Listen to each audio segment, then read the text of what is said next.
very legendary film actor from India, Mr. Ram Charan. And Mr. Ram Charan, his Natu Natu dance, on which the South Korean ambassador danced and became a big hero because the Prime Minister also retweeted his dance. That film was actually shot, that particular dance sequence was shot in the presidential palace of Ukraine. So there is always a two-way process.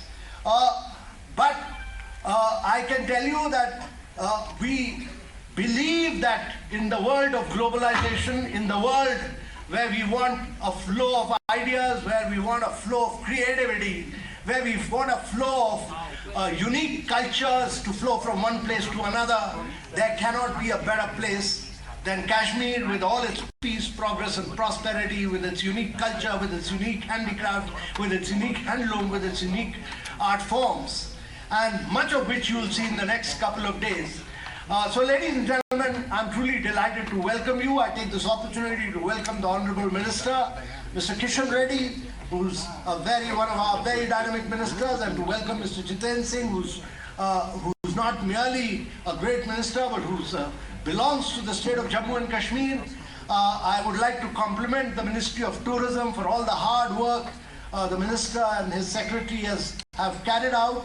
I would also like to compliment all my colleagues, particularly Mr. Singla, for all the coordination, for all the hard work. Mr. Muktesh is here. All of us, all the team has worked very hard here. Our Joint Secretary Logistic is here. All of us, all of them have done a lot of hard work to make your stay comfortable, and we really wish that you enjoy, have a great break from all the hard work that many of you put in your countries and in Delhi, and may you all enjoy Kashmir as a great venue for not merely film tourism, but as a great travel, tourism and a holiday destination. There cannot be a better destination than Kashmir. Just enjoy, relax, and treat it as your greatest stress buster that you've ever had. Thank you very much, ladies and gentlemen.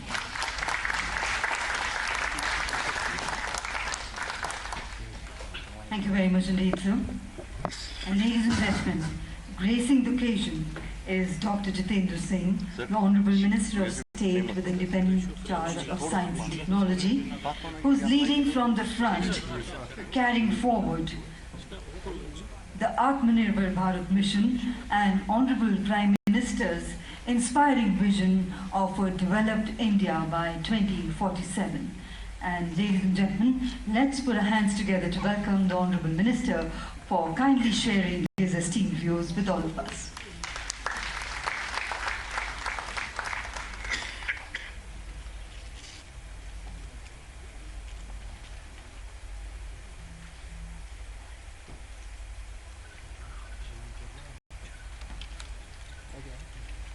Honorable Minister of Tourism and the Development of Northeastern Region, our very good friend, whom I have known for many years, both professionally as well as in my personal capacity, and who has been very tirelessly working over the last several months in order to make sure that the G20 series goes well. I must thank Kishan Reddy ji for making all of us a part of this event. It's because of him and his efforts that we are here, and we are having this beautiful event being organized in the beautiful paradise on earth. Also seated next to him, Ramchandji, who's just joined. I don't think I have to make any introduction, because people come to see us because we are sitting beside him. So, we have, you just now heard, our very dynamic colleague, Sherpa Amitabh Kantji, Mr. Shinglaji, Mr. Purchandraji, Arvind Singh ji, our dynamic secretary, Vidyavati ji, who still recently was part of our ministry, our boss is there again now. All the officials of the Ministry of Tourism, delegates, representatives from different G20 countries and the other invitee countries, ladies and gentlemen. I think over the last few moments when I was trying to capture what all I was seeing, and I was also listening to Amitabh, the first thought that occurred to me was that it is indeed a moment of rejuvenation, a moment of reincarnation. And I'm sure many of you would agree with me, at least to those who belong to my generation, that this event has actually transported us back by about half a century. And exactly 50 years back, we had another star from Mumbai who shook the leg beside the Dal Lake and sent the entire valley rocking in hysteria. And his name, as you rightly guessed, was Shami Kapoor, who actually made Kashmir his home. And sometimes I wonder, I tend to think, but for Kashmir, whether Shami Kapoor would have been what he ultimately wanted to be. So that is the magic of Kashmir. The series of movies, Kashmir Ki Kali, Janwar, Rajkumar, he, I think, also not only became a star out of Kashmir, but contributed immensely in personifying Kashmir to the rest of the world. And many like him would stay here for months together. The iconic hotel we have sitting beside us, Lalit Hotel, was one of the favorite abodes where they would stay. That time, in those days, it was known as Oberoi. And the entire shooting of the film would be done there. I remember one of the movies, Dasla, was virtually they didn't walk out of the hub gate. And many of the beautiful songs would be decked up in the hotel. Hai Duniya Usi Ki Zamana Usi Ka was actually done in the bar of Hotel Oberoi. The old timers would remember. Main Pal Do Pal Ka Shayar, that beautiful lyric written by Sahir Ludhianvi, was done in one of those rooms in Hotel Lalit. And they got some girls from the women college to be the audience. Some of these oldies still remember. So it's virtually a nostalgic. It takes you back. And I think after that, it was also because Kashmir was professionally also, I think, the best location that a film producer or director can find, because it's versatile.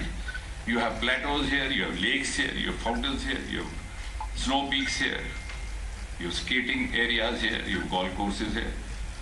And it's very cost effective. You have tulip gardens here. You don't have to travel to Holland. It's just beside the hotel where some of our delegates are living. So all this made it a natural destination. And as Amitabh was saying, that every movie would actually have at least one sojourn to Kashmir. And in the process, it became a huge avenue of revenue as well as business. We had school boys and girls doing part-time jobs as extras, as clapper boys, and in Jai Jai Shiv Shankar, the song, besides that temple, we had one of our local groups doing that drum beating. So it became a huge vocation actually till about 1990. And Amitabh was now referring to Bobby. But what is significant is that Raj Kapoor, just before Bobby, had experimented doing a movie in Europe, which was a great hit called Sangam, a triangular love story. And after that, he came back to an autobiographical, which was good but didn't work well in the box office. So as a revenge, he came back. And when he came back vengefully, his natural choice was Kashmir. He didn't go to Europe, he came to Kashmir to prove that he was back. So that, I think this is something the next generation needs to be informed about, because suddenly in 1990 and thereafter, there was a halt. And the serious researchers of these times would realize that many of those movies which are being shot in Kashmir Valley during that time were at their wits' end. The producers and the directors didn't know where to go. One of those movies I vividly remember was Henna, the last movie which Raj Kapoor directed during his lifetime. He passed away somewhere in late 1980s when his progeny took over the task of completing that movie Henna. But by the time they started, it was 1989, 90, and everything came to a halt. And I vividly recall, because Rishi used to be quite in touch with me, Rishi Kapoor, unfortunately no longer with us now. They had to do a lot of search across the world to match that location where they left that earlier scene of henna. Finally, I think they zeroed down on a location in Vienna. Now you can imagine how much of resource, how much of cost, how much of effort it would have taken.